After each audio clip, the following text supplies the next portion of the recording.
كانوا عنها معرضين وإذا قيل لهم أنفقوا مما رزقكم الله قال الذين كفروا للذين آمنوا أنطعم من لو يشاء الله أطعمه إن أنتم إلا في ضلال مبين.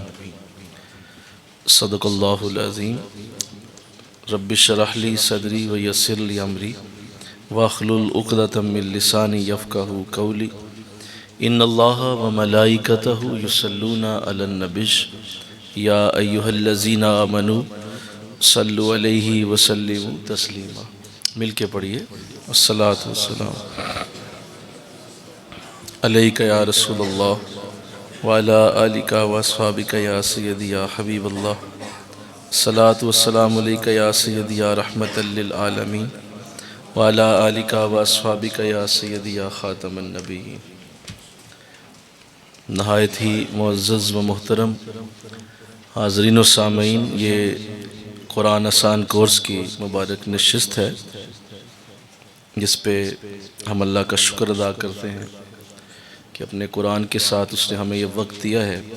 اور آقا اسلام کی یہ بڑی واضح حدیث ہے کہ تم میں سب سے بہتر وہ ہے جو قرآن سیکھتا ہے اور قرآن سکھاتا ہے. تو یوں حضور علیہ السلام نے قرآن سیکھنے والوں کے لیے اور قرآن سکھانے والوں دونوں کے لیے ایک بہت ہی بڑی خوشخبری جو ہے وہ دی ہے کہ اگر تم بہتر بننا چاہتے ہو اپنی زندگی کے ہر شعبے میں، جس جگہ بھی تم ہو، اگر تم چاہتے ہو کہ تم بہتر ہو جاؤ، تمہارے معاملات بہتر ہو جائیں، تمہاری چیزیں اچھی ہو جائیں اور تمہارے معاملات میں اللہ اور زیادہ برکت پیدا کرے، تو قرآن سیکھو اور قرآن سکھاؤ. یا سکھانے میں لگ جاؤ یا سیکھنے میں لگ جاؤ. تو اللہ نے یہ دونوں ہی ساتیں دی ہیں. آپ میں سے بہت سارے قرآن سیکھ رہے ہیں اور قرآن انشاءاللہ سکھائیں گے بھی. مجھے سعادت مل رہی ہے کہ جہاں تک ہو سکتا ہے سکھاتا ہوں اور ساتھ خود سیکھ بھی رہا ہوں. تو لہٰذا ہم دونوں ہی اس عظیم سعادت سے بہرہور ہو رہے ہیں. اور میرے نبی کی یہ حدیث جو ہے وہ یقیناً سچ ہے کہ اللہ اس سے بہتر کر دیتا ہے جو قرآن سیکھتا ہے اور قرآن سکھاتا ہے. آج انشاءاللہ العزیز سورہ یاسین میں اگلی آیات کی طرف توجہ ہوگی.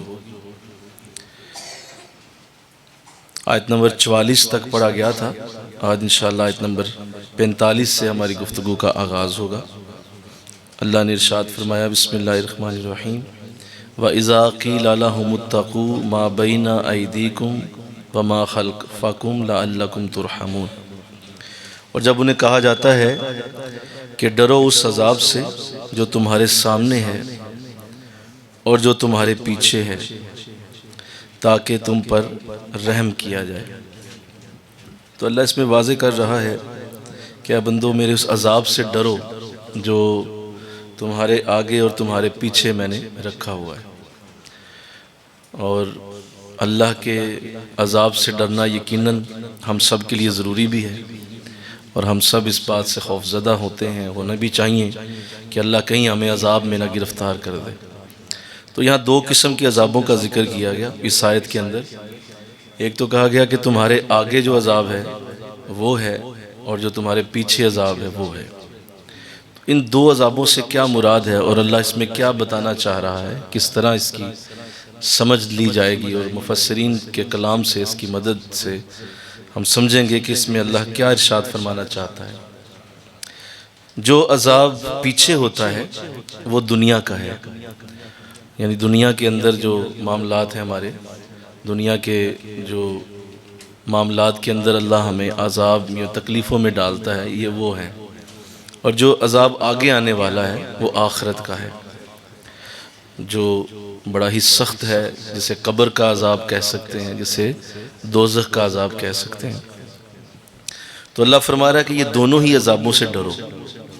اگر ہم دنیا میں تمہیں تکلیف میں ڈال دیں تو یہ بھی تمہارے لیے بہت سختی ہے، اور اگر ہم تمہیں آخرت کے دن تکلیف میں ڈالیں گے تو یہ بھی بہت سخت معاملہ ہے.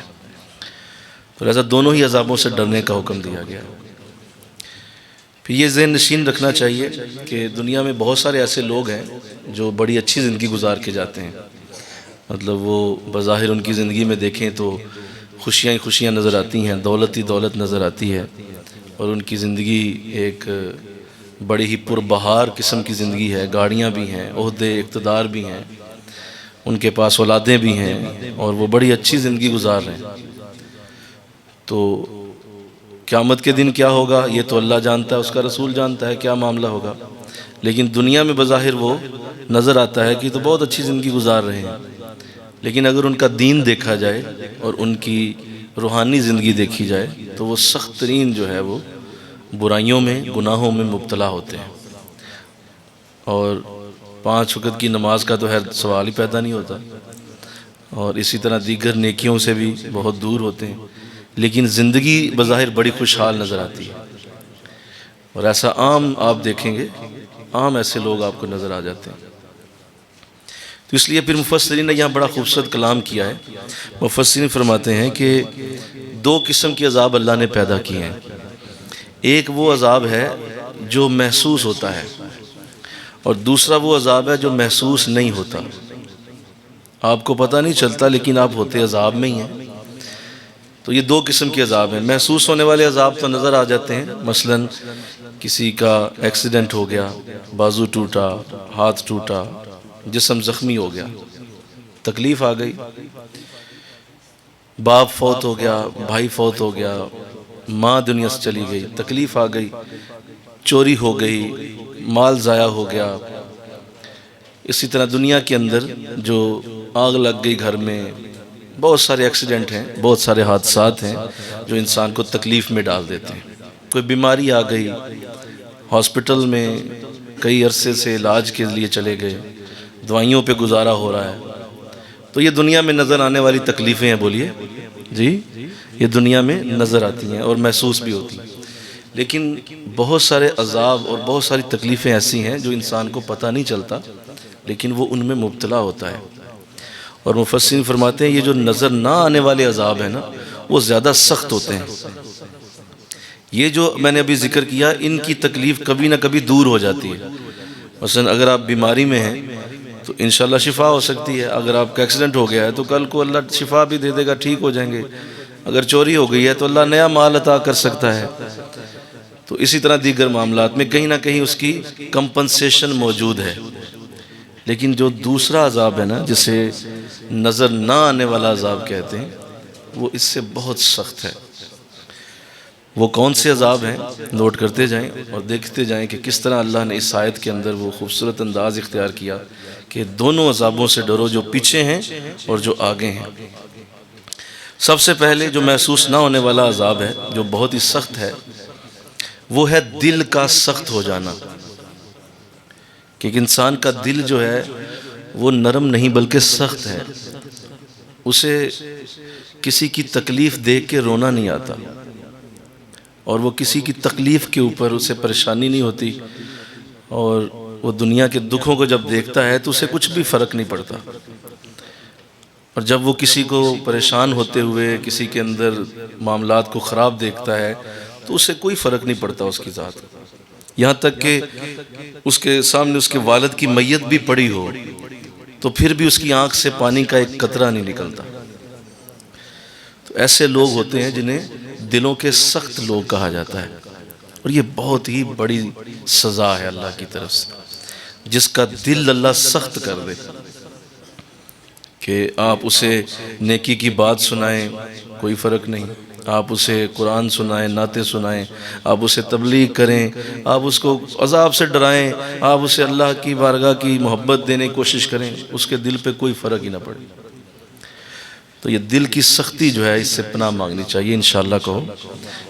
یہ جس کے اندر ہوتی ہے اسے یہ پتہ ہی نہیں ہوتا کہ وہ اللہ کے عذاب میں ہے، کہ اس کا دل جو ہے وہ سخت ہوا ہوا ہے، اور ایسا ہو جاتا ہے، اور اگر ایسا ہو گیا تو پھر اس سختی کو دور کرنے کی کوشش کرنی چاہیے کہ میرے اوپر ایسی حالت کیوں ہے۔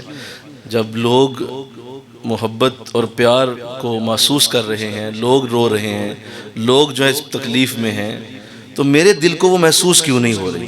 میں اتنا بے حس کیوں ہوں؟ اور میرے اندر وہ حس کیوں نہیں ہے کہ لوگوں کو دیکھ کے مجھے بھی تکلیف ہو، میرے اندر بھی وہ ایک درد کی لہر اٹھے؟ اللہ متائے بے بہا ہے درد و سوز آرزو مندی، علامہ اقبال، متائے بے بہا ہے درد و سوز آرزو مندی، مقام بندگی دے کر نہ لوں شان خداوندی۔ کہا یہ جو درد ہے نا، یہ اتنی بڑی دولت ہے کہ اگر مجھے یہ دے کے جو ہے وہ اللہ کی شان بھی لینی پڑے تو میں انکار کر دوں اس کے بدلے۔ یہ بہت بڑی دولت ہے کہ دل میں درد ہے، اور لوگوں کی تکلیف دیکھ کے کسی کو رونا آتا ہے، کسی کی تکلیف کو دیکھ کے تمہارے اندر تکلیف ہو، تمہاری پریشانی بڑھ جاتی ہے کہ یہ میرا بھائی ہے، میری بہن ہے، یا کوئی دنیا کے اندر حادثہ ہوا ہے، اس کی تکلیف تمہیں اپنے دل میں محسوس ہو رہی ہے۔ تو یہ حضور علیہ السلام کا بہت بڑا فیض ہے، مل کے کہو سبحان اللہ، کیونکہ آقا علیہ السلام بھی ایسے ہی ہیں، حضور بھی اسی طرح کے ہیں۔ جیسے میں نے حدیث آپ کو سنائی تھی کہ آقا علیہ السلام نے فرمایا کہ جب بھی میرے امتی کے پاؤں میں کانٹا بھی چبھتا ہے تو اس کی درد پہلے مجھے ہوتی ہے، بعد میں میرے امتی کو ہوتی ہے۔ تو یہ درد کا محسوس ہونا یہ بہت بڑا فیض، اور نہ ہونا بہت بڑا عذاب۔ دوسرا جو نظر نہ آنے والا عذاب ہے، محسوس نہ ہونے والا، پتہ نہیں چلتا، وہ یہ ہے کہ نیک اعمال کی طرف سست ہونا، نیکی کرتے ہوئے سستی چڑھ جانا۔ بالکل آپ ٹھیک ہیں، آپ کی صحت بھی ٹھیک ہے، آپ معاملات میں ٹھیک ہیں، چست و چاکو چوبند ہیں، جو ہی اذان ہوئی ہے موت پڑ گئی، سر درد شروع ہو گیا، کمر درد شروع ہو گئی ہے، نیند آ گئی ہے، بہانہ یاد آ گیا ہے۔ تو نیک اعمال کے اندر سست ہونا یہ عذاب ہے اللہ کا بہت بڑا، بہت بڑا عذاب ہے کہ لوگ ان نیک اعمال کو کر کے جنت کی طرف جا رہے ہیں، لوگ ان نیک اعمال کو کر کے اللہ کی معرفت پا رہے ہیں، رحمتیں لوٹ رہے ہیں، حضور کی زیارتیں لوگوں کو راتوں کو ہو رہی ہیں، لوگ کرم ہی کرم لیتے جا رہے ہیں اور یہ سست بیٹھا ہوا ہے۔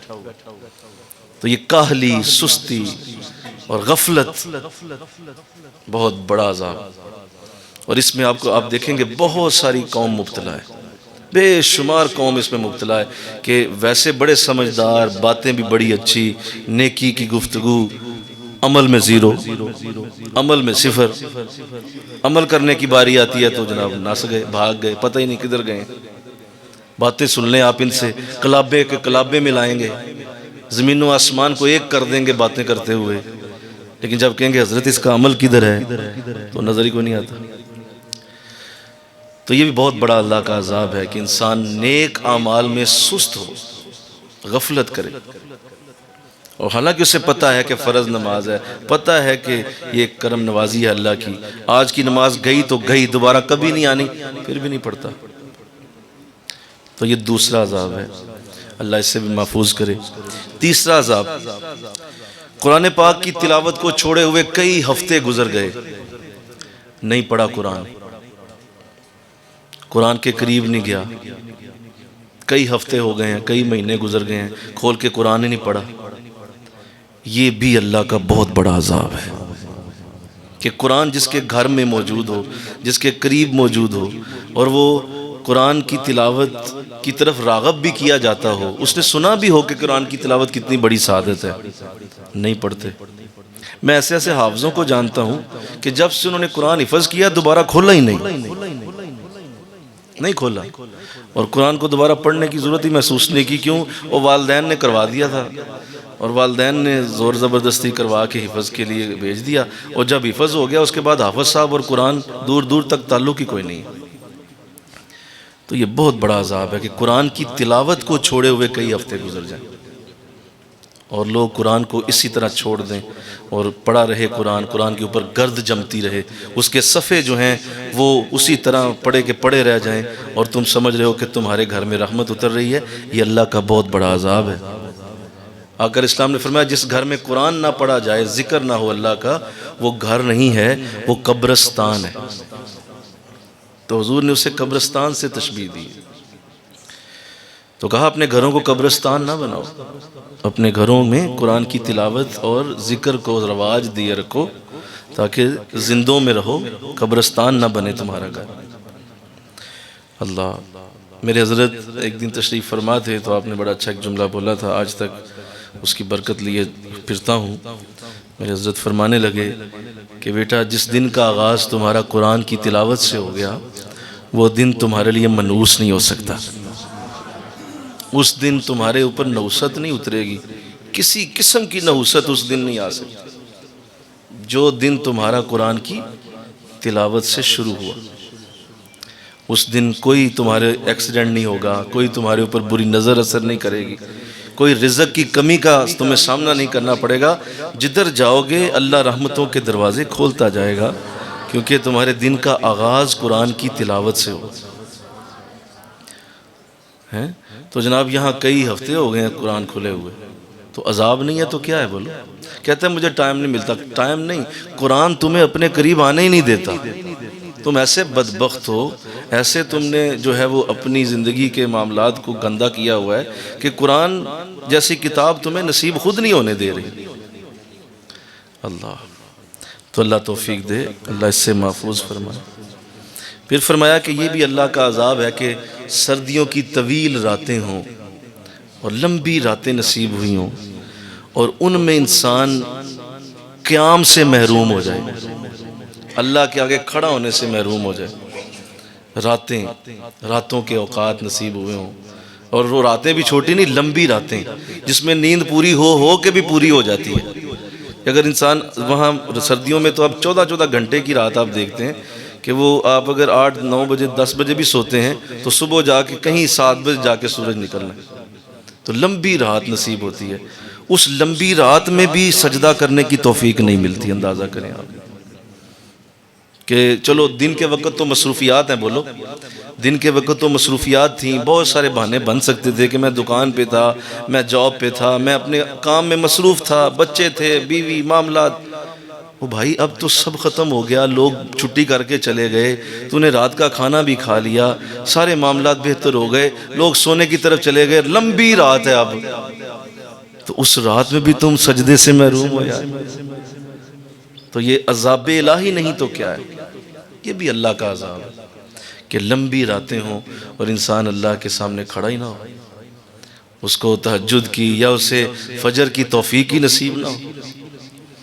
استغفر اللہ کہہ دو تو دیکھو یہ پتہ نہیں چلتا، بولیے یہ آپ نارمل لائف گزار رہے ہوتے ہیں، آپ بالکل نارمل لائف میں ہوتے ہیں، نہ بخار ہے، نہ سر درد ہے، نہ گھر کے اندر بچوں میں کوئی مسئلہ ہے، نہ جاب کی کوئی پرابلم آ رہی ہے، بہترین آپ کی زندگی لائف چل رہی ہے، لیکن آپ عذاب الہی کے اندر ہیں اور اللہ نے آپ پہ عذاب اتار دیا ہے کہ آپ راتوں کے سجدوں سے محروم ہیں۔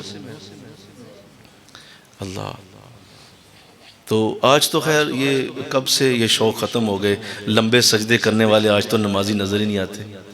آج تو نمازی ہیں، جو نمازی ہیں نماز پڑھنے والے نماز پڑھتے ہیں بس ٹھیک ہے، لیکن سجدوں کو لمبا کرنا، سیدہ فاطمہ رضی اللہ تعالیٰ عنہ اکثر کہا کرتی تھیں کہ اے مولا تیری راتیں بڑی چھوٹی ہیں، میرا ایک سجدہ بھی ان میں پورا نہیں ہوتا، میرا ایک سجدہ نہیں ادا ہوتا اور تیری رات ختم ہو جاتی ہے۔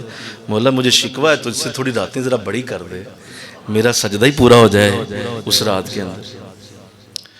تو اب تو شوقین لوگ سجدوں کے کہاں رہ گئے، ختم ہو گئے، اور وہ محبت کے سجدے، وہ پیار کے سجدے کہ جس سجدے میں انسان یہ سوچ کے سجدہ کر رہا ہو کہ میں یہ اپنے رب کی محبت میں سجدہ کر رہا ہوں، نماز پڑھنے کے لیے نہیں کر رہا ہوں، نماز تو پڑھی جائے گی، یہ میرے رب کی محبت کے لیے سجدہ ہو رہا ہے۔ کبھی اے حقیقت منتظر نظر آ لباس مجاز میں کہ ہزاروں سجدے تڑپ رہے ہیں میری جبین نیاز میں۔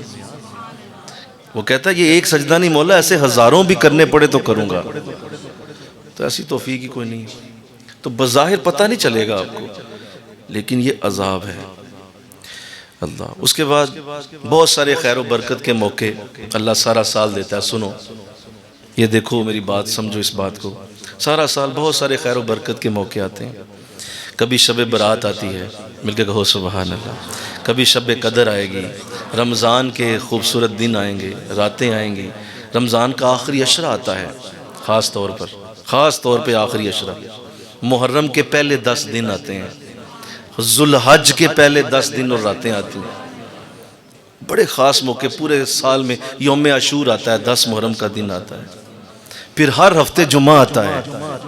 خیر و برکت کے موقع اللہ نے پورے سال میں پھیلائے ہیں. کبھی معراج آ جاتی ہے، معراج شریف کی رات کا موقع آتا ہے، پورے سال میں پھیلا دی ہیں.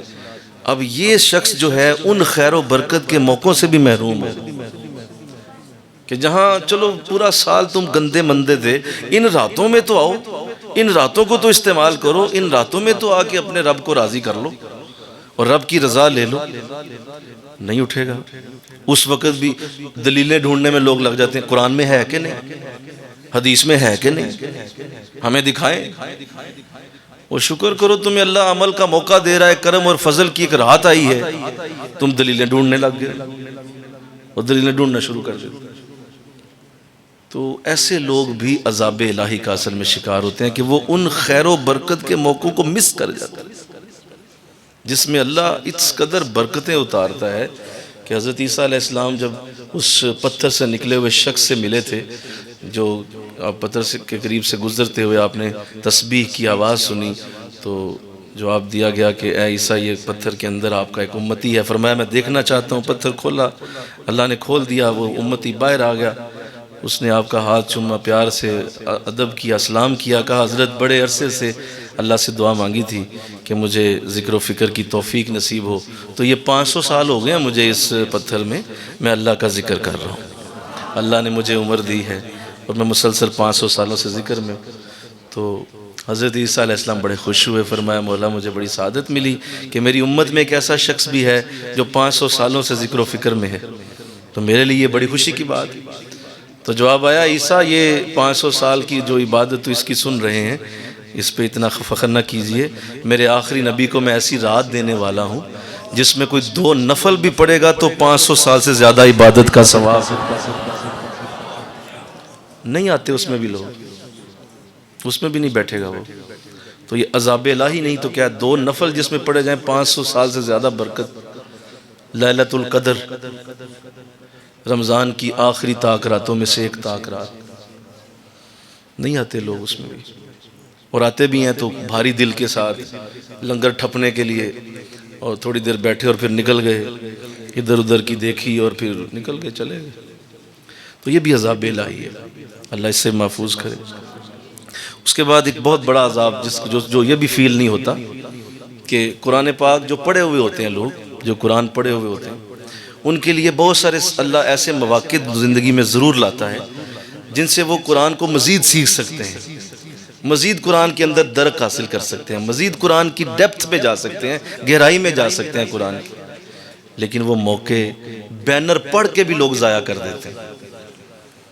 جو بینر لگا ہوتا ہے، لکھا ہوتا ہے قرآن کے لیے آجو، یہ فلاں جگہ قرآن کی کلاس ہے، فلاں جگہ قرآن کے لیے موقع بنا ہوا ہے، اور آ جاؤ فری پڑھائیں گے، کوئی کسی قسم کی فیس نہیں ہے، کوئی کسی قسم کا معاوضہ نہیں ہے، محبت سے آؤ، پیار سے آؤ، ہم پڑھا دیں گے. تو دل ہی دل میں بینر پڑھ کے سوچتا ہے اتنا تو مجھے بھی آتا ہے، اتنا تو مجھے بھی پتا ہے قرآن کیسے پڑھتے ہیں. الحمدللہ رب العالمین مجھے آتا ہے پڑھنا، مجھے پتا ہے خدل کیا لکھا ہوا، الف لام میم لکھا ہوا ہے، میں پڑھ لینا، اس تو وہ زیادہ کی پڑھا ہو. تو یہ بھی عذاب الہی ہے کہ اس قرآن کی ڈیپتھ گہرائی میں جانے کا تمہیں زندگی میں موقع ملا اور تم نے اسے ضائع کر دیا. تمہیں قریب آنے کا موقع ملا رمضان میں خاص طور پہ، اور اس طرح پورے سال میں اللہ ایسے بہت سارے موقع لاتا ہے جس میں قرآن کی قربت تمہیں نصیب ہو سکتی ہے، لیکن وہ بھی لوگ ضائع کر دیتے اللہ. اس کے بعد یہ بھی جو میں نے ابھی عرض کیا بڑا یہ بھی عذاب ہے کہ ایک نیک شخص ہو نا، اگر یہ بات سنو دھیان سے، جو لوگ نیک ہوتے ہیں، قرآن نماز کے عادی لوگ ہوتے ہیں، ان کے اوپر بھی ایک عذاب ہوتا ہے. وہ عذاب یہ ہوتا ہے کہ جب وہ دنیا کی رنگینیاں دیکھتے ہیں نا، جب وہ دنیا کے میلے ٹھیلے محفلیں، دنیا کی جو ایسی مجلسیں ہوتی ہیں جن میں لوگ بڑا انجوائے کر رہے ہوتے ہیں، تو انہیں دیکھ کے نا ان کا دل تڑپتا ہے کہ میں بھی نہ ایسے کروں. یار یہ کتنا مزہ آ رہا ہے، میری لائف کتنی ڈل لائف ہے، کتنی بور لائف گزار رہا ہوں، یہ دیکھ کتنا انجوائے کر رہے ہیں لوگ. اچھا اسے پتہ ہے برا کام ہی، لیکن دل پھر بھی تڑپتا ہے اندر جانے کو. تو یہ بھی اللہ کا عذاب ہے کہ ابھی بھی دل میں تمہارے یہ خواہش ہے کہ یہ میلے ٹھیلے کیا بات ہے یار، مجھے بھی ناچنا چاہیے جا کے، مجھے بھی ایسا کرنا چاہیے، یہ ٹھیک ہے ویسے نہیں کر رہا میں، لیکن مجھے کبھی موقع ملا تو کروں گا، انجوائے کروں گا لائف۔ سمجھ لو عذاب ہے ابھی بھی، پتہ نہیں چل رہا تمہیں، لیکن تمہارے اندر ابھی بھی تمہارے اندر وہ ذوق و شوق دنیا کی محبت کا باقی ہے، دنیا کا پیار ابھی بھی اندر بسا ہوا ہے، اور اس پیار نے جس دن انگڑائی لی نا، تیری ساری باتیں اس طرح جلا کے راکھ کر دے گا کہ جس طرح کبھی کوئی عبادت کی ہی نہیں تھی۔ ابھی انگڑائی نہیں لی تم نے، اس کو دبایا ہوا ہے، اندر وہ تمہیں شوق ابھی بھی ہے کہ یار یہ موقع ملے تو صحیح، یہ ذرا مہندی کی رات آئے، ذرا میں بھی اس طرح کروں، میں بھی ویسے کروں، یہ فلاں جو لوگ کرتے ہیں، فلاں جو لوگ فلاں پارک میں جاتے ہیں، پھرتے ہیں، موج کرتے ہیں، یار میں بھی اس طرح کیا کروں۔ اور نہیں جا سکا تو دوسروں کو دیکھ کے حسرت کرتا ہے، دوسروں کو دیکھ کے آہیں بھرتا ہے کہ یار کیا لائف ہے۔ تو جیسے میں نے ابھی عرض کیا تھا، اس دن بھی آقا علیہ السلام کی حدیث موجود ہے، آقا علیہ السلام فرماتے ہیں کہ جس کو اللہ نے قرآن کی تعلیم اور علم دیا ہو، اور وہ کسی دنیا دار کو دیکھ کے حسد یا اس کے اوپر کسی طرح حسرت کرے کہ یہ کیسی اچھی لائف، کسی اچھی زندگی میں ہے، تو فرمایا اس نے قرآن کی ناقدری کر دی ہے، اس نے قرآن کی قدر ہی نہیں کی کہ کتنا عظیم ہم نے اسے علم، تحفہ، برکت دی ہوئی تھی، اور اس کے دل میں ابھی بھی یہ خواہش انگڑائیاں لیتی ہے۔ تو یہ بھی عذاب ہے اللہ کا، اللہ اس سے محفوظ کرے، آمین کو۔ آخری بات اور پھر میں اگلی آیت پہ جاؤں گا، سنیے گا ذرا، اور یہ جو بھی عذاب عرض کرنے لگا ہوں یہ ان سب عذابوں سے بڑا ہے، جو نظر نہیں آتے ہیں، محسوس نہیں ہوتے ہیں، اور آپ اس میں مبتلا ہوتے ہیں۔ وہ یہ ہے کہ جب آپ نیکی کی طرف اور اللہ کے دین کی طرف آ جاتے ہیں تو اللہ تعالیٰ کی بارگاہ سے آپ کو جب یہ نور مل جاتا ہے، اس کے بعد شیطان بہت بڑا آپ پہ حملہ کر کے آپ کو اس عذاب کا شکار کر دیتا ہے، اور وہ یہ ہے کہ آپ جب نیک ہو جاتے ہیں تو آپ کو کثرت سے دوسروں کے اندر عیب نظر آنا شروع ہو جاتا ہے۔ یہ میں نے کیا بولا، بولو ذرا سارے بولو بھائی، سیکھو یہ بات، کثرت سے لوگوں کے اندر عیب نظر آؤ، تو ٹوپی نہیں صحیح بھائی، یہ پینٹ شرٹ کیوں پہن کے آگے ہو، یہ تم نے دوپٹہ صحیح نہیں لیا ہوا، تمہارے بال کیوں کھلے ہیں، یہ تم نے ابھی کیا بات کی ہے، فلاں جو ہے دیکھیں مذاق کرتے ہوئے زور سے ہنستا ہے۔ تو دوسروں کے اندر آپ کو عیب نظر آنا شروع ہو جاتے ہیں، اور ایسے لوگ آپ نے دیکھے ہوں گے جن کی عمریں ذرا زیادہ ہو جاتی ہیں نا، جب بال سفید ہو جاتے ہیں اور 60-65 کی عمر جب کراس کر جاتی ہے تو انہیں پھر ہر بندے میں ہی عیب نظر آنا شروع ہو جاتے ہیں، اور وہ دھوکہ کھا جاتے ہیں۔ وہ عذاب ہے بہت بڑا۔ حالانکہ جتنی عمر زیادہ ہو، سن ایک جملہ بول دوں، جتنی عمر زیادہ ہو اور اللہ کی قربت زیادہ ہو، اتنا ہی اپنے اندر عیب زیادہ نظر آتے ہیں، تمہارے اپنے عیب تمہیں زیادہ نظر آئیں گے۔ یہ اس بات کی پکی علامت ہوگی کہ تو اللہ کے بھی قرب میں ہے اور اللہ نے تجھے اپنا بنایا ہوا ہے، کہ تمہارے اپنے عیب تمہارے اندر کھلنا شروع ہو۔ یہاں جناب ہر بندے کا ایکسرا کھینچ رہے ہوتے ہیں مفتی صاحب، ہر بندے کا جناب تہجد گزار صاحب ایکسرا کھینچ رہے ہوتے ہیں، ہر بندے کا جو تلاوت کرنے والا ہے نیک سے وہ ہر بندے کا ایکسرا کھینچ رہا ہے، فلاں بھی غلط ہے، فلاں بھی غلط ہے، فلاں بھی غلط، دوسروں کے عیبوں کے اوپر نظر رہتی ہے، ہر وقت عیب دیکھتے رہتے ہیں، اور اس عیب دیکھنے سے ان کی اپنی زندگی کے عیب چھپ جاتے ہیں۔ جب آپ دوسروں کے عیب دیکھیں گے آپ کو اپنے کہاں نظر آئیں گے، کبھی نہیں نظر آئیں گے۔ تو یہ بہت بڑا اللہ کا عذاب ہے، اللہ اس سے بھی محفوظ فرمائے، اور یہ زیادہ تر نیکوں کے اوپر ہوتا ہے، نیکوں کے اوپر یہ زیادہ ہوتا ہے، اور اماموں پہ، مسجدوں کے خطیبوں پہ، اور جو یہ علماء حضرات ہیں ان پہ، یہ ہر بندے کو ایسے ہی دیکھ رہے ہوتے ہیں، یہ سارے گناہ گار ہی بیٹھے ہیں، استغفر اللہ۔ اور اللہ ماشاءاللہ سارے تو نہیں، بہت سارے اللہ کے ایسے نیک علماء ہیں جنہیں اللہ یہ سعادت دیتا ہے کہ وہ ایسا نہیں سوچتے، لیکن زیادہ تر اسی طرح یہ سارے، اور ڈانٹیں گے ذرا سا بھی کوئی جو ہے ان کی توقع کے مطابق نہیں بات کر رہا ہوگا، فوراً اس کے اوپر چڑھ دوڑیں گے، اور اس سے اس بات کا اظہار ہو جائے گا کہ جناب جو ہیں وہ اپنے آپ کو نیک سمجھتے ہیں، اس کو یہ کم تر سمجھتے ہیں۔ اللہ اس سے محفوظ کرے، بہت بری چیز ہے۔ تو اللہ فرما رہا ہے دونوں عذابوں سے ڈرو، جو میں نے پیچھے دیا، جو آگے دیا، یہ دونوں عذاب ہیں۔ اسی طرح بزرگوں نے اسی آیت کے نیچے ایک اور بات بھی لکھی ہے، سنو یہ بات، کہ جب اللہ آگے اور پیچھے سے عذاب پیدا کرے، اس سے مراد یہ بھی ہے کہ جو تمہارے نیچے لوگ ہیں، پیچھے سے مراد نیچے، اور جو تمہارے آگے عذاب مطلب جو تم سے بڑے لوگ ہیں، جو تم سے بڑے ہیں وہ آگے، اور جو تم سے چھوٹے ہیں وہ پیچھے۔ تو اللہ فرما رہا ہے پیچھے والے عذاب سے بھی ڈرو، اگلے والے عذاب سے، آگے والے عذاب سے بھی ڈرو۔ تو اس سے مراد یہ ہے کہ جو تمہارے نیچے لوگ ہوں گے، مثلا اگر تم گھر کے اندر بڑے ہو، بڑے بھائی ہو تو چھوٹے بہن بھائی، باپ ہو تو تم سے چھوٹے جتنے بھی ہیں، تمہاری بیوی ہے، تمہارے بچے ہیں، وہ سارے تم سے چھوٹے ہیں، بولو تو یہ سارے لوگ۔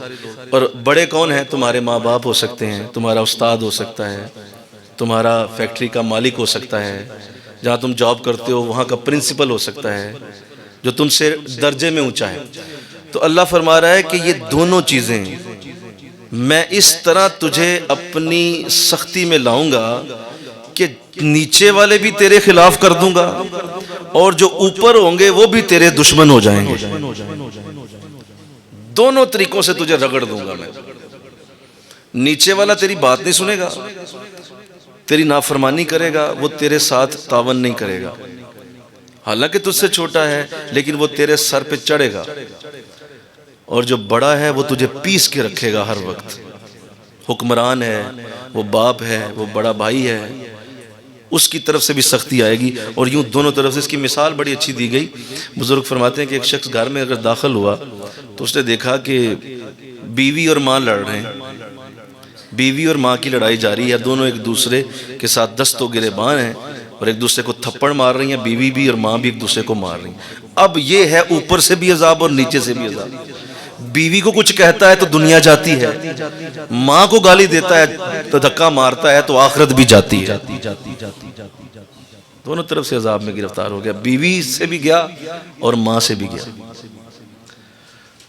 تو جو شخص اللہ کی کامل فرما برداری نہیں نہ کرتا وہ ضرور اس حالت میں رہتا ہے۔ نوٹ کر لو یہ بات، جب تک وہ کامل طور پہ اللہ کا نہیں بنتا، سچا ٹڈوں اندر سے، جب تک وہ اللہ کا نہیں نہ بن جاتا، وہ ان دونوں عذابوں میں ضرور رہے گا۔ چھوٹے بھی اس کے خلاف ہوں گے، بڑے بھی اس کے خلاف ہو جائیں گے۔ وہ کہے یار مسئلہ کیا ہے؟ مسئلہ یہ ہے جناب کہ آپ ابھی بھی اللہ کے نہیں ہیں، معاملات ٹھیک نہیں ہیں، ورنہ ایسا نہ ہوتا۔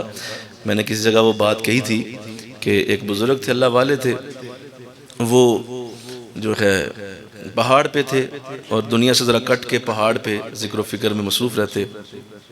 منع تھا عصر کے بعد وہ ملاقات کیا کرتے تھے، پورا دن وہ کسی سے ملتے نہیں تھے، لوگ آتے تو انہیں بھیج دیتے واپس۔ لوگوں کو پتا تھا کہ حضرت صاحب عصر کے بعد ہی ملتے ہیں، تو کوئی شہرت سن کے بہت دور سے کوئی شخص ملنے کے لیے آ گیا کہ میں جا کے دعا کرواؤں، کوئی مسئلہ تھا اس کا۔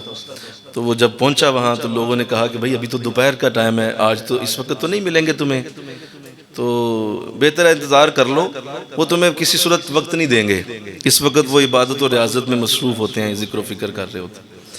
وہ کہنے لگا کہ میں بہت دور سے آیا ہوں اور میں منا لوں گا انہیں، تو مجھے بتاؤ رستہ کدھر سے ہے۔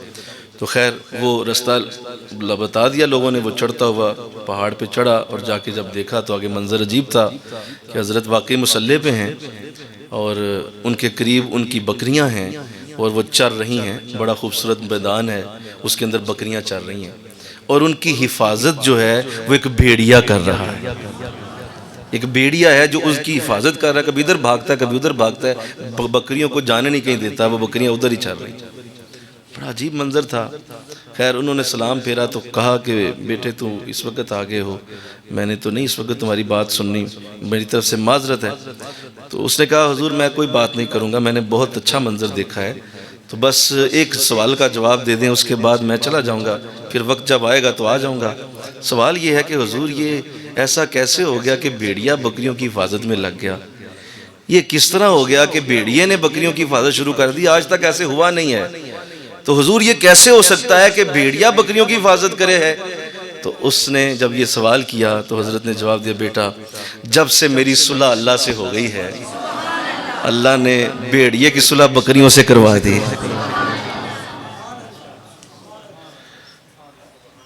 تو یہ آپ کی اور میری ساری زندگی کے لیے ایک جملہ کافی ہے۔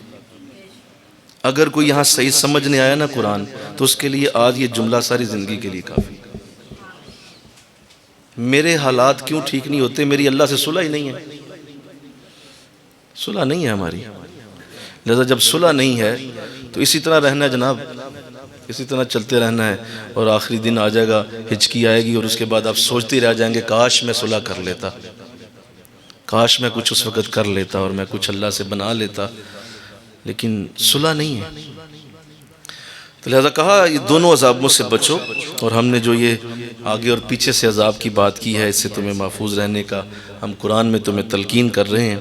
اور آگے ارشاد فرمایا بڑی خوبصورت بات، وَمَا تَأْتِيهِم مِّنْ آيَةٍ مِّنْ آيَاتِ رَبِّهِمْ إِلَّا كَانُوا عَنْهَا مُعْرِضِينَ۔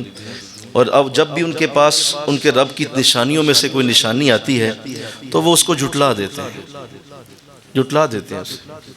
یہ بھی بات سنیے ذرا، اللہ فرما رہا ہے کہ میری نشانیوں میں سے جب کوئی نشانی ان کے پاس آتی ہے تو وہ اسے روگردانی کرتے ہیں، جھٹلا دیتے ہیں۔ مثلا چلتے چلتے آپ کو اچانک ہارٹ اٹیک آیا، اب یہ بہت بڑی نشانی ہے کہ بس تیرا وقت قریب ہے، تیرا وقت قریب آ گیا، ایک دم تجھے ہلکا سا ہم نے جھٹکا دے کے تمہیں یہ سمجھا دیا ہے کہ اگر ہم اس کا وقت ہلکا سا 1 سیکنڈ بھی زیادہ کر دیتے تو تو دوسرا سانس نہیں لے سکتا تھا۔ یہ تو 1 سیکنڈ کا ہلکا سا جھٹکا دیا تجھے، اور تیرا مائنر سا اٹیک، ڈاکٹر کہہ رہا ہے کہ یہ جی مائنر سا تھا، شکر ہوا اللہ کا کہ تو بچ گیا ہے۔ جناب یہ دوائیاں استعمال کریں، مائنر سا اٹیک ہے، ٹھیک ہو جائیں گے آپ، لیکن اللہ نے تمہیں اپنی نشانی دکھا دی، نشانی آ گئی تیرے پاس، اور وہ نشانی تمہارے اوپر پہنچ دی گئی، وہ تو پہنچا دی گئی، دکھا دی گئی، تیری آنکھیں کھولنے کے لیے کافی تھی۔ لیکن جناب اس کے بعد بھی وہ نہیں، یہ تو ہوتا رہتا ہے، تھوڑی سی شاید کولیسٹرول کی آگے پیچھے ہو گئی ہوگی، وہ تھوڑا سا گھی زیادہ کھا لیا ہوگا، وہ تھوڑا سا میں ٹینشن ایک بات کی لی ہے، اس طرح کی سوچیں سوچ کے اسی طرح بے نماز رہنا، اسی طرح گندے کے گندے رہنا، اسی طرح بدماشیاں اسی طرح جاری و ساری۔ اچھا اللہ ایک اور نشانی دکھاتا ہے، تھوڑا سا اور زیادہ کر کے تمہارے دل میں سٹنٹ ڈلوا دیتا ہے، دل کھولا جاتا ہے، اس کے اندر سٹنٹ ڈال دیے جاتے ہیں۔ اب بھی سوچ رہا ہے وہ نہیں، یہ تو ڈاکٹرز کر لیتے ہیں، سٹنٹ لگا ہوا ہے، تو کیا اللہ فرما رہا ہے کہ میری نشانی دیکھ کے بھی میری نشانی سے منہ پھیر لیتا ہے کہ یہ تو میری نشانی تھی۔ اللہ تو ایسی نشانیاں اللہ دکھاتا ہے زندگی میں کہ جس کو اگر سمجھ ہونا تو اس کے بعد وہ یقیناً نیکی کی طرف آئے، اور اللہ اس نشانی کے ذریعے بندے کو واپس لانے کی پوری کوشش کرتا ہے کہ میرا بندہ میرے راستے پہ واپس آ جائے، اور اس کے لیے وہ کئی قسم کے راستے اختیار کرتا ہے، بیماریوں میں ڈالتا ہے، گھروں میں لڑائیاں ہو جاتی ہیں، تنگ دستیاں آ جاتی ہیں، طلاقیں ہو جاتی ہیں، بچے چھوڑ جاتے ہیں، بہت کچھ ہو جاتا ہے زندگی میں۔ کیوں؟ وہ کوئی آپ کا دشمن، میرا دشمن نہیں ہے، وہ اپنی طرف لانا چاہتا ہے بس، کہ میرا بندہ جو ہے وہ اس تازیانے سے، اس چھانٹے سے، یہ جو میں نے اس کے کمر پہ دے مارا ہے چھانٹا، تو یہ سیدھا ہو جائے اور اس کا راستہ میری طرف واپس آ جائے۔ تو اللہ فرما رہا ہے یہ بڑے بدبخت ہیں، ان کے پاس میری نشانی آتی ہے اور یہ اس سے پھر بھی منہ پھیر لیتے ہیں، کہتے ہیں نہیں یہ تو کوئی بات نہیں، یہ تو ہوتا رہتا ہے زندگی میں، اس طرح کے معاملات ہوتے رہتے ہیں۔ حضرت موسیٰ علیہ السلام، آپ نے اسرائیل علیہ السلام سے باقاعدہ یہ بات کہی، آپ نے فرمایا اسرائیل آپ نے جب میرے پاس آنا نا، میری آخری گھڑی جب آئے گی تو دیکھیں اللہ کا رسول ہوں، نبی ہوں، میرا بھی کوئی حق بنتا ہے، تو حق یہ ہے کہ بھائی تو نے مجھے پہلے بتانا، کچھ دن پہلے آ جانا اور بتا دینا کہ فلاں ڈیٹ ہے، تاکہ میں تیاری کر لوں اور میں کوئی اپنے معاملات کو سمیٹ لوں، اچانک نہ آ جانا۔ تو ہاتھ جوڑے اسرائیل علیہ السلام نے فرمایا ہم تو غلام ہیں، اور رسولوں کے تو ہم بہت ہی بڑے غلام ہیں، تو آپ نے جو حکم دیا ایسا ہی ہوگا حضرت، میں پہلے بتاؤں گا آپ کو، اور آپ کو پوری میری طرف سے تسلی ہونی چاہیے، میری طرف سے آپ کو پہلے آگاہی ہوگی، میں اچانک آپ کی جان قبض کرنے نہیں آؤں گا۔ کہا جی ٹھیک ہے۔ وقت گزرتا رہا، سالوں پہ سال گزرے، تو ایک دن حضرت عیسیٰ اسرائیل تشریف لائے، تو فرمایا حضور اجازت ہے پھر چلیں؟ کہا کہاں؟ کہا حضور میں تو اجازت لے کے آ گیا ہوں، اللہ کی طرف سے حکم ہو چکا ہے، آپ کا وقت آخری ہے، لہٰذا مجھے اب اجازت دیں، میں آپ کی روح کو قبض کر لوں۔ تو حضرت موسیٰ علیہ السلام جو ہے آپ جلال میں آگے، فرمایا کہ یہ کیا، میں نے تم سے کہا بھی تھا کہ تو مجھے پہلے بتاتا، کچھ دن پہلے آ جاتا، تو یہ کیا کیا؟ پھر اسی طرح اس وقت پہ آیا ہے جب میری روح قبض ہونی ہے۔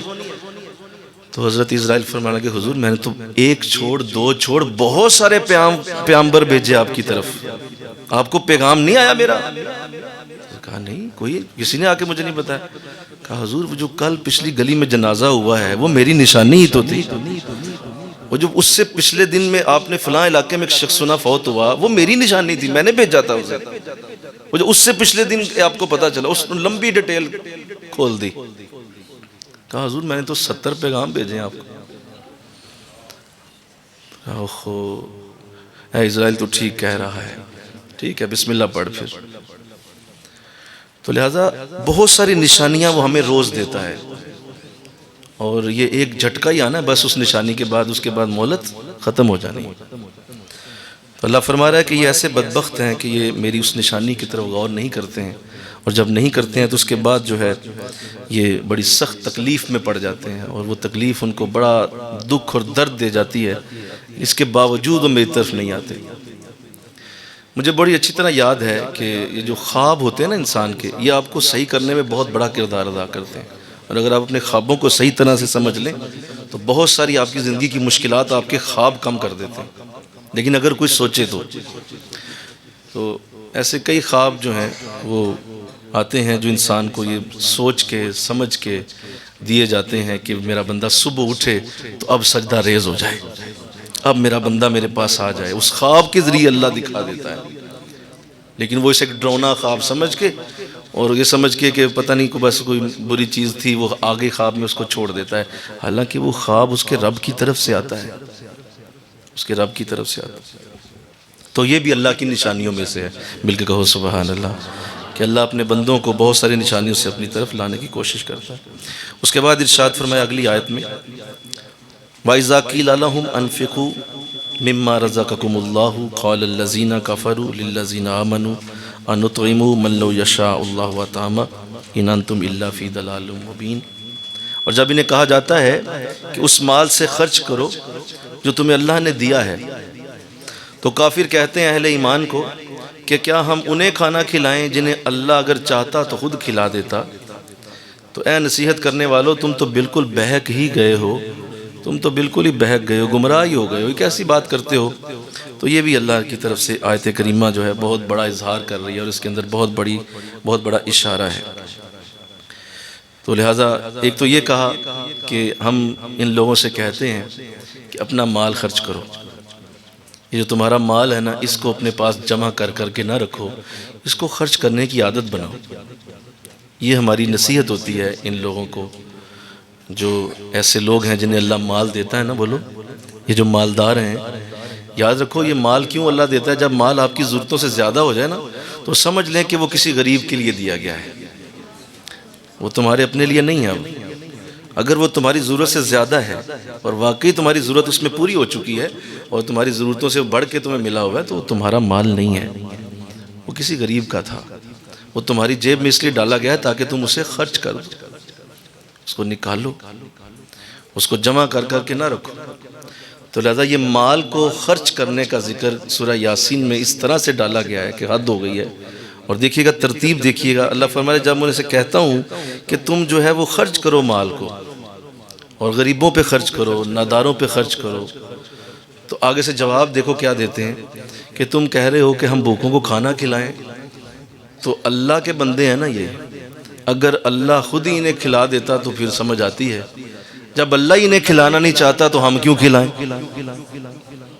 یہ بہانہ اور یہ انداز دیکھیے کنجوس لوگوں کا کہ مال خرچ کرنا اتنا بھاری محسوس ہوتا ہے کہ اس مال خرچ کرنے کو روکنے کے لیے جملہ کیا بول رہے ہیں کہ ہم کیوں خرچ کریں ان پہ جب اللہ ہی ان پہ خرچ نہیں کرتا خود ہی، تو ہم کیوں خرچ کریں؟ تو یہ جو اس طرح کے بہانے ہیں یہ ہمارے لیے تو ہو سکتے ہیں، اللہ کی بارگاہ میں یہ نہیں چل سکتے، اللہ کی بارگاہ میں ان کا کوئی وجود نہیں ہے۔ حضرت عمر رضی اللہ تعالیٰ عنہ کے خدمت میں ایک چور کو لایا گیا، تو اس نے جب اس کو لایا گیا تو اس نے کہا کہ حضرت مجھے آپ کیوں سزا دے رہے ہیں؟ مجھے اللہ نے چوری کروائی، اگر اللہ نہ چاہتا تو میں نہ کرتا، میرے رب نے مجھے چوری کروا دی تو میں نے کر لی، لہذا مجھے آپ کیوں سزا دے رہے ہیں؟ آپ اللہ سے پوچھیں نا، اسی نے مجھے چوری کروائی۔ تو تو حضرت عمر رضی اللہ تعالیٰ عنہ آپ نے سزا سنا کہ اس کو درے جب لگوائے تو آپ نے فرمایا مجھے بھی اللہ نے کہا ایسے سزا دو. تو یہ کوئی بہانہ نہیں ہے کہ آپ سب کچھ اللہ پہ ڈال دیں، آپ سب کچھ اللہ پہ پھینک دیں. دیکھیں اللہ چاہتا تو مجھے حج کرا دیتا، اللہ چاہتا تو مجھے عمرہ کرا دیتا، اللہ چاہتا تو میں نمازی ہوتا، اللہ چاہتا تو میں بھی لاکھوں روپے خرچ کرتا مسجدوں پہ. اللہ ہی نہیں چاہتا. استغفر اللہ. تجھے کیسے پتا ہے؟ تو کیا اللہ سے کچھ اسٹامپ پیپر لکھوا کے آیا؟ کیا تجھے لکھ کے دیا گیا تھا کہ تیرے ساتھ یہ کروں گا میں؟ نہیں، اللہ چاہتا تو میں ایسا کر دیتا. تو اپنی سستی کو اور اپنی اس برائی کی عادت کو اللہ پہ ڈالنے والے بے شمار نظر آئیں گے. اللہ پہ ڈال دیتے کہ دیکھیں اگر ہم آج یہ برائی کر رہے ہیں تو اللہ چاہتا ہے تو برائی کر رہا ہوں. اللہ اگر روکنا چاہتا تو مجھے حالات پیدا کرتا، میں رک جاتا. میں کیوں نہ رکتا؟ میں ضرور رک جاتا، میرا رب بھی مجھے نہیں روک رہا. تو یہ فضول بات ہے اور زندگی کے کسی شعبے میں بھی اس کو آپ اپلائی نہیں کر سکیں گے. یہ کسی شعبے میں اپلائی نہیں ہو سکتی، اس لیے کہ اللہ نے انسان کو اپنا خلیفہ بنا کے بھیجا ہے. انی جائل فی الارض خلیفہ، ہم نے زمین پہ اپنا خلیفہ اتارا ہے. اور خلیفہ کہتے ہیں جو قوتیں رب کے پاس ہیں وہی قوتیں اللہ نے اسے دے کے بھیجا. تم چاہو تو پہاڑوں کو توڑ کر رستے بنا لو، تم چاہو تو سمندروں کا سینہ چاک کر کے منو ٹنو اس کے اندر سمندروں کے اندر تم اس کے اندر بحری جہاز چلا دو، تم ہواؤں کا سینہ چیر کے اس کے اندر کروڑوں منو وزنی جہاز کو اڑانا شروع کر دو، اللہ تو تمہیں نہیں روکے گا وہاں. یہ سارا تمہارا اپنا کیا دھرا ہے، تم اپنے ہاتھوں سے اپنی تقدیر خود لکھتے ہو. ابس ہے شکوائے تقدیر یزداں. علامہ اقبال. ابس ہے شکوائے تقدیر یزداں. آپ نے کہا یہ فضول بات ہے کہ تم شکوے کرو اللہ کی تقدیر کے، یہ فضول ہے. ابس ہے شکوائے تقدیر یزداں، تو خود تقدیر یزداں کیوں نہیں؟ تو خود تقدیر ہے، تیرا جسم، تیرے ہاتھ پاؤں یہ تقدیر ہیں. لکھ اپنی تقدیر خود. ہم تجھے اجازت دیتے ہیں. کبھی اللہ کسی فرشتے نے روکا ہو آ کے؟ کسی کو نہیں روکتا. وہ کسی کو، ایک چور چوری کرنے جاتا ہے وہ چوری کر لیتا ہے، ایک حاجی حج کرنے جاتا ہے حج کر لیتا ہے. کوئی فرشتہ آ کے نہیں روکتا اسے، نہ اسے مدد کرتا ہے. یہ آپ کا اور میرا خود لکھا ہوا مقدر ہے. ہم یہ خود کر رہے ہیں. کوئی آپ یہ سوچے کہ اللہ نے ہمیں یہاں بٹھایا، وہ تو مرضی اس کی تھی ہی، اس میں کوئی شک نہیں. وہ خوش ہوتا ہے اس بات پہ کہ ہم یہاں آ کے اکٹھے ہوئے ہیں، لیکن اس نے ہمیں دھکے دے کے یہاں نہیں بھیجا. ہم اپنی مرضی سے یہاں آ کے بیٹھے ہوئے ہیں. اسی بات پہ تو ثواب ہے. اگر وہ دھکا دے کے بھیج دیتا تو ثواب کس بات کا ہے بولو؟ اگر اس نے دھکا دے کے ہمیں یہاں بٹھا دیا تو ثواب کس چیز کا دے رہا ہے؟ ثواب کا تو تصور ہی نہیں ہے. اور اگر کوئی یہاں نہیں، اتنا پیارا عمل ہے، کتنا اچھا عمل ہے کہ جب کوئی کسی کو کھانا پیش کرتا ہے اور کھانا کھلانے کی رغبت جو ہے وہ اللہ نے پھر دلا دی. یہاں کھانا کھلاؤ لوگوں کو، اور ہم انہیں کہتے ہیں کھانا کھلاؤ تو یہ نہیں کھلاتے اور کہتے ہیں اللہ خود ہی کھلا لیتا، ہم کیوں کھلائیں؟ تو لہٰذا یہ جو کھانا کھلانے کی بات کی گئی، اس پہ بھی مفسرین فرماتے ہیں دوبارہ اثر میں اللہ ایک توجہ کروا رہا ہے کہ پچھلی بات بھی میں نے تمہیں کھانا کھلانے کے حوالے سے کی تھی، اب دوبارہ کہہ رہا ہوں یہ کھانا کھلانا مجھے بڑا پسند ہے. روٹیاں کھلاؤ لوگوں کو. اللہ.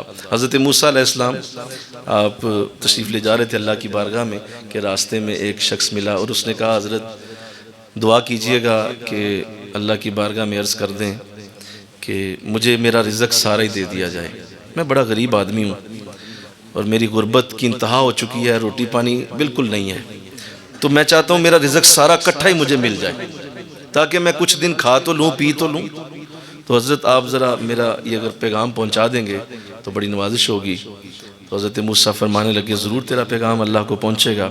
اللہ کی بارگاہ میں جب عرض کی جا کے تو جواب ملا کیا موسیٰ آپ اسے یہ بتا دیں کہ ضرور ہم اسے سارا رزق دینے کو تیار ہیں، کیونکہ آپ کی سفارش آئی ہے، پھر آپ نے بھی عرض کر دیا ہے تو اب ہم کر دیں گے ایسا. لیکن جس دن وہ آخری دانہ اس کے منہ میں گیا اسی دن اس کی موت واقع ہو جائے گی، کیونکہ رزق ہی انسان کے لیے زندگی کا سبب ہے. جتنا رزق یہ ہمارا زمین پہ پھیلا ہوا ہے یہی ہمارے لیے زندگی کا سبب ہوتا ہے. تو لہذا آخری دانہ منہ میں گیا تو ختم. تو آپ نے فرمایا ٹھیک ہے مولا میں اسے تیرا پیغام دیتا ہوں. اس کو جا کے بتایا تو اس نے کہا حضور مجھے یہ بھی قبول ہے، میں موت بھی آ جائے تو میں راضی ہوں، لیکن میں کچھ دن کھا پی تو لوں گا، میرے بچے کچھ دن کھا لیں گے.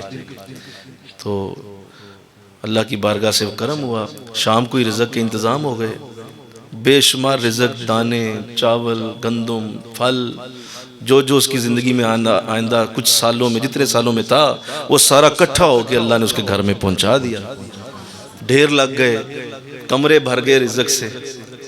اللہ وہ بڑا خوش ہوا، گھر والے بھی خوش ہوئے، اس کی بیوی، اس کے بچے، چہرے پہ مسکراہٹیں ہیں، آج تو کمال ہو گیا. تو اس نے بھی کھانا بنا لیا. جب اس نے کہا اتنا زیادہ پڑا ہوا ہے تو کیوں نہ، میں نے کبھی بھی آج تک کسی کو روٹی نہیں کھلائی، کبھی کسی کو کھانا نہیں کھلایا، کبھی دعوت نہیں دی. تو اس نے آواز لگا دی اپنے گاؤں میں، چوک میں جا کے کہ آج رات کا کھانا میری طرف کھاؤ، سارے میری طرف آ جاؤ. لوگ حیران ہوئے کہ تو فقیر آدمی ہے، تیرے پاس تو اپنے لیے نہیں. کہا بس چھوڑو اس بات کو، جہاں سے آ گیا تم سارے آج رات کا کھانا میری طرف. تو اس نے دیگیں بنائیں، اچھے کھانے بنائے، لوگ آ گئے، لوگ آ کے کھانے کھا کے بعد میں دعائیں دے کے گئے، محبت سے پیار سے مل کے گئے. سب بڑے خوش ہوئے اور ایک دوسرے سے ملاقات ہوئی، کھانا کھایا گیا. کھانا کھا کے جب جانے لگے تو کوئی آتے ہوئے آٹے کی بوری لے آیا، کوئی پھلوں کی بوری لے آیا، کوئی جیب میں پیسے ڈال گیا کہ بیچارہ غریب آدمی ہے، پتہ نہیں کیسے دعوت کی ہوگی. تو لوگ اس کو آتے جاتے دیتے گئے. اور جب پیچھے نظر ماری اور جتنا کھانا بنایا تھا اس سے ڈبل دوبارہ اندر آ چکا تھا، اس سے ڈبل اندر پڑا ہوا تھا. حیران ہو گیا اور ساتھ ہی اس کی آنکھوں کے اندر ایک چمک پیدا ہو، سمجھ آ گئی کہ یہ ہوا کیا ہے. اگلے دن اس نے پھر دعوت رکھ لی، اور یوں وقت گزرتا چلا گیا. تو ایک دن حضرت موسیٰ علیہ السلام اپنے امتیوں میں، اپنے حواریوں میں بیٹھے ہوئے، تو کسی امتی نے ذکر کیا حضور آپ کو پتہ چلا وہ فلاں محلے میں ایک شخص ہے، وہ بہت دعوتیں کرتا ہے، بہت لوگوں کو کھلاتا پلاتا ہے، بڑی شہرت سنی ہے اس کی. تو آپ نے فرمایا نہیں مجھے نہیں علم ہوا. کہا وہ تو مشہور ہوا ہے. کہا اچھا چلو چلتے ہیں، زیارت کرتے ہیں، ملتے ہیں، ایسا سخی آدمی ہے تو سخاوت تو بڑی اچھی عادت ہے، تو چلو ملتے ہیں جا کے. تو حضرت موسیٰ جا کے ملنے گئے، جب دیکھا تو وہ وہی شخص جس نے آپ سے دعا کروائی تھی. تو آپ حیران ہوئے، کہا تو ابھی تک مرا نہیں، اتنے مہینے گزر گئے تو فوت نہیں ہوا؟ کہا نہیں حضور ایسی تو کوئی بات نہیں ہوئی. کہا اچھا تو کیسے ہو گیا؟ کہا حضور جتنا اللہ دیتا تھا میں اتنا لوگوں کو کھلا دیتا، اللہ اور بھیج دیتا. اچھا چلو ٹھیک ہے، اللہ سے پوچھتا ہوں جا کے. کوہ طور پہ جا بات ہوئی تو کہا مولا مجھے راز بتایا جائے. تو ارشاد فرمایا موسیٰ ہمارا وعدہ وہیں پہ ہے، ہمارا وعدہ وہیں پہ ہے کہ اگر جس دن وہ آخری دانہ ختم ہوا اسی دن اس کی موت ہے، لیکن وہ ختم ہونے سے پہلے لوگوں کو کھلا دیتا ہے، میں اتنا ہی اور بھیج دیتا ہوں. تو یہ نوٹ کر لیں، جس دن آپ پہ تنگی آئی نا لوگوں کی دعوت رکھ لیں. کسی گزرتے کو بلا لیں، اسے کہ آؤ میرے گھر روٹی کھاؤ. سچ کہہ رہا ہوں قرآن سامنے ہے، تمہاری وہ تنگی دور ہو جائے گی. تمہارے جسم اور روح کے اندر اللہ اس طرح کی برکت ڈالے گا کہ تمہارے گھر اور تمہارے معاملات اس طرح سے کھول دیے جائیں گے کہ تم دونوں ہاتھوں سے لٹاؤ گے، ختم نہیں ہوگا. یہ سچ ہے. لوگ ایسا کرتے ہی نہیں ہیں، ایک ایک روٹی پہ مرتے ہیں، ایک ایک جو ہے وہ پیسے پہ مر رہے ہوتے ہیں. کسی کو کھلانا نہ پڑ جائے، ختم تو پھر بھی ہو جانا ہے جناب، ختم تو یہ پھر بھی ہو جانا ہے. تو بہتر نہیں اللہ کی مخلوق کو کھلانے میں صرف کرنا. اللہ مل کے کہو سبحان اللہ. اللہ میرے حضرت کو سلامت رکھے. آخری بات، آپ کی بارگاہ میں ہم اسلام آباد میں حاضر تھے تو آپ نے اس وقت بڑا محبت سے ماہانہ ہمارا سلسلہ جو آج بھی چل رہا ہے ماشاءاللہ، تو وہاں ہم حاضر ہوئے تو آپ نے بڑا اچھا کھانا بنایا. ہم چند ساتھی تھے، 10-12 ساتھی گئے تھے. تو آپ نے بڑا اچھا مٹن بنایا، بڑا بہترین، اس میں دیسی گھی ڈال کے، تو وہ آپ نے ہمیں پیش کر دیا کھانے کے لیے. تو ہم ساتھی بڑے شرمندہ بھی ہوئے کہ ہم اتنی دور آئے ہیں، حضرت پہ بوجھ بنا ہے اور اتنا مٹن پکا لیا. تو ہم سب نے بعد میں کہا حضور ایسی کوئی بات نہیں، ہم آپ کے بچے ہیں، آپ اگر دال روٹی بھی رکھیں گے تو آسانی اسی میں رکھیں، آپ کیوں اتنا تکلف کرتے ہیں؟ ہم کوئی باہر کے لوگ تھوڑی ہیں، ہم تو آپ کے اپنے گھر والے لوگ ہیں. تو لہٰذا ہم تو آئیں گے ہی، ہر مہینے آئیں گے، تو اب ہر مہینے اتنا تکلف نہ کیجیے گا، کوئی آپ حلیم وغیرہ، کوئی دال روٹی ہو جائے، کوئی نارمل سا کھانا ہو جائے، ہمارے لیے آسانی ہے۔ سارے ساتھیوں نے جب یہ بات کی تو حضرت صاحب نے جو جملہ بولا وہ آج تک سینے پہ نقش ہے۔ فرمایا بیٹا تم یاد رکھو، اگر میں نے تمہیں دال کھلائی نا تو اللہ سارا مہینہ مجھے بھی دال ہی کھلائے گا۔ میں تمہیں مٹن کھلاتا ہوں، سارا مہینہ میری فریج مٹن سے بھری رہتی۔ یہ جملہ تھا ان کا، آج بھی یاد ہے۔ میرا گھر بھرا رہتا ہے، تم لوگ یہ کھا کے جاتے ہو پورا مہینہ، میں عیش کرتا ہوں، میں مزے کرتا ہوں، تو یہ تو نہیں ہوگا بھائی۔ تو الحمدللہ جب بھی گئے ہیں حضرت نے اس سے بہتر ہی کھانا رکھا ہے سامنے۔ ایک دن میرے گھر آپ تشریف لائے، مجھے یاد ہے، تو آپ بیٹھے ہوئے ہیں، ہم کھانا جب رکھنے لگے آپ کے سامنے تو آپ نے فرمایا بیٹا اور کیا کیا ہے گھر میں؟ میں نے کہا حضور ایک تو یہ جو سالن پڑے ہیں۔ کہا نہیں اور کیا؟ میں ایک دو چیزیں، کہا لاؤ وہ بھی لے آئے، رکھا۔ تو آپ نے فرمایا اور کچھ ہے اس کے علاوہ؟ میں نے کہا حضور خیر اور شے کو نہیں، دہی وغیرہ، کہا وہ بھی لے آؤ، اور دہی بھی رکھ دیا۔ کہا اچار ہے؟ میں کہا جی ہے، کہا وہ بھی لے آؤ، وہ اچار بھی رکھ دیا۔ وہ تو دسترخوان بھر گیا۔ آپ فرماتے ہیں بیٹا یہ جو ابھی آپ نے اور ہم نے مل کے یہ رکھا ہے نا کھانا، اللہ مہمان کی آمد پہ بھرے دسترخوان کو بڑا پسند کرتا۔ کھانا اس نے سارا نہیں ہوتا، لیکن تم بھر دو دسترخوان کو، وہ جتنا تم بھرو گے اللہ اتنا زیادہ تمہارا اور بھر دے گا دسترخوان۔ وہ سارا تو نہیں کھانا اس نے بھائی، وہ تھوڑا ہی کھائے گا نا، یہ کھائے گا ایک دو چیزیں کھا کے چھوڑ دے گا۔ تو ہر شے لے آؤ دسترخوان کے اوپر، اللہ تیرے گھر کو بھر دے۔ تو چھپاؤ نہیں اندر اسے، فریجوں میں رکھ کے اسے مہمانوں کے آگے رکھو۔ اصل میں وہی بچتا، سنو، اصل میں وہی بچتا ہے جو سامنے رکھا جاتا ہے۔ وہ جو اندر پڑا ہے وہ ختم ہو جائے گا، لیکن بچتا وہی ہے جو آگے رکھا گیا۔ اور لوگ اس میں دھوکہ کھا جاتے ہیں، لوگ کہتے ہیں نہیں یہ کیا۔ تو بڑی خوبصورت اللہ نے آیت کریمہ سے آج نوازا ہے۔ اللہ سمجھنے کی توفیق دے، اور اللہ ہمارے تمام بچوں کو یہ برکتیں دے، تمام لوگ اس بات کو سمجھ کے جائیں جو اللہ نے قرآن میں آج ہمیں بتائی ہے۔ وَمَا عَلَيْنَا إِلَّا الْبَلَاغُ الْمُبِينُ۔